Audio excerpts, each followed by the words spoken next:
Hello, beautiful beings. Thank you so much for dropping by this channel. To anyone who's new, this channel is about helping people understand the difference between traditional non-duality and modernized, watered down Neo-Advaita or Neo non-duality.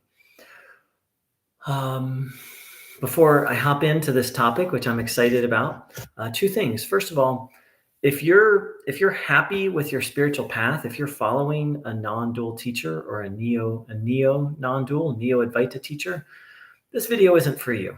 I mean, of course, you're welcome to watch. I'm not here to argue with anyone or try and convince anyone of anything.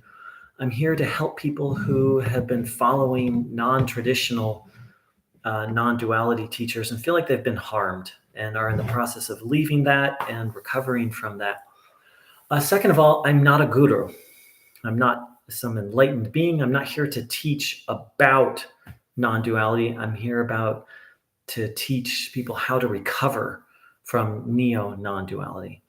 So, okay, with all that said, let's talk about prayer.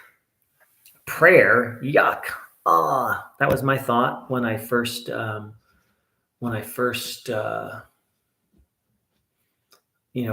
when I'd hear spiritual people talk about prayer, I was like, prayer, that's religious, However, and also I had that attitude because I got involved in Neo-Advaita, neo non-duality very early in my spiritual journey. However, traditional non-duality is very open to prayer. In fact, Ramana Maharshi said, I have to paraphrase here, I couldn't find the exact quote. He said, prayer is helpful. He said, at first, someone prays for the objects of their desire, then they feel closer to the divine. Then at a certain point, all they want is to be close to the divine. So again, I'm paraphrasing, but that's a powerful teaching just right there, because that summarizes the difference between traditional non-duality, or really any balanced spiritual path, and neo non-duality is they follow what works. So here's Ramana, this very famous, non-dual teacher. And actually, he did teach other things. He taught yoga, and he taught the path of surrender, and he taught bhakti. But here's Ramana saying, prayer's great. Do it. It'll move you along on the path. It purifies. It purifies the mind. In fact, I think that's part of the quote. He said praying purifies the mind and then gets you ready for more advanced practices. One of the most famous 20th century traditional Advaita Vedanta non-dual teachers, Swami Dhyanananda Saraswati, he taught that it's good to pray before you do anything. Now, I want to say this again. A traditional non-duality said a teacher taught that it's helpful to pray before you do anything. That blew me away when I read that. And why? He said, because it brings the sense of the sacred into our day-to-day lives.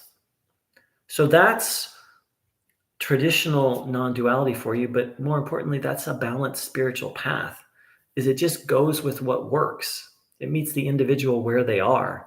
Neo non-duality would say something like, who is there to pray to? You are the self. Or, why pray? Just inquire. Or there's nothing to do. You're already enlightened. A balanced spiritual path will inquire and ask, well, what would be helpful? What would move the individual along on their spiritual path? And for some people, that could be prayer. And it's very what's the word? Utilitarian. It's very functional and just balanced and focused on what's helpful.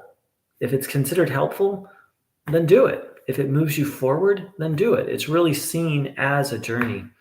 So there's a few thoughts on prayer. I hope they're helpful, and I hope it helps people to learn to recognize the difference between formalistic spirituality and a truly balanced, holistic spiritual path. Thank you so much for dropping by. Much love.